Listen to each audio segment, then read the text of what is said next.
ಮಹಾವಿಕಾಸ್ ಆಘಾಡಿದಿಂದ ವಿಶಾಲ್ ಪಾಟೀಲ್ ಅವರದ್ದು ticket cancel ಆಗಿದ್ದರಂದು ಕಾರ್ಯಕರ್ತರು ಸಂತಪ್ತ ಆಗಿದ್ದರು. ಹಾಗೆ ಜತ್ ಇಲ್ಲಿಂದ ಕಾರ್ಯಕರ್ತರು ತಮ್ಮ ರಕ್ತದಿಂದ ವಿಶಾಲ್ ಪಾಟೀಲ್ ಇವರಿಗೆ ಇಲೆಕ್ಷನ್ ನಿಂತರೋಗೆ ಸಪೋರ್ಟ್ ಕೊಡುವಂತ ಲೆಟರ್ ಬರೆದಿದ್ದಾರೆ.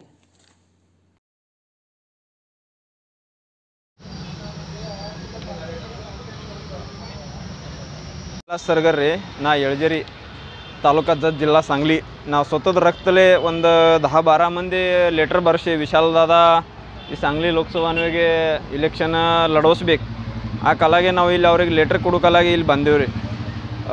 ಗೆಲೆ ಇದು 10 ವರ್ಷ ಆಯ್ತು BJP ಸರ್ಕಾರ ಬಂದು ಅವರು ಏನೋ ಅವ್ರು ದಗದಿಲ್ಲ ಏನು ವರ್ಕ್ ಇಲ್ಲ ಎಲ್ಲಿ ಅವರು ಎಲ್ಲಿ ಈಗ ಸದ್ಯ ದುಷ್ಕಾಲ ಪರಿಸ್ಥಿತಿ ಅದ ಅವ್ರದ್ದು ಎಲ್ಲಿ ದೌರ ಇಲ್ಲ.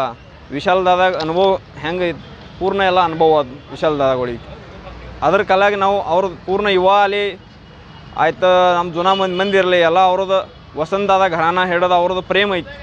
ಧನ್ಗರ್ ಸಮಾಜ ಇರಲಿ ಬೇರೆ ಯಾವ ಸಮಾಜ ಇರಲಿ ಆ ಕಲಾಗಿ ನಾವು ಸ್ವತಃ ರಕ್ತದಲ್ಲಿ ಲೆಟ್ರ್ ಬರೆಸಿ ಇಂದ ಸಾಯಂಕಾಲ 4 ಬೆಳೆಗೆ ವಿಶಾಲ್ ದಾದಾಗಳಿಗೆ ಲೆಟ್ರ್ ಕೊಟ್ಟು ನಾವು ಭೇಟಿಯಾಗಿ ಅವ್ರಿಗೆ ಪಕ್ಷದ ಟಿಕೆಟ್ ಸಿಗಲಿ ಅಥವಾ ಅಪಕ್ಷದಂದು ಅವ್ರ ಫಾರ್ಮ್ ತುಂಬಿ ನಿವಣಕ್ಕೆ ಲಡೋಸ್ಬೇಕಾ ಈ ಧಾರಣೆಗಾಗಿ ನಾವು ಇಲ್ಲಿ ಬಂದಿದ್ದೀವಿ. ಜೈ ಹಿಂದ್, ಜೈ ಮಹಾರಾಷ್ಟ್ರ.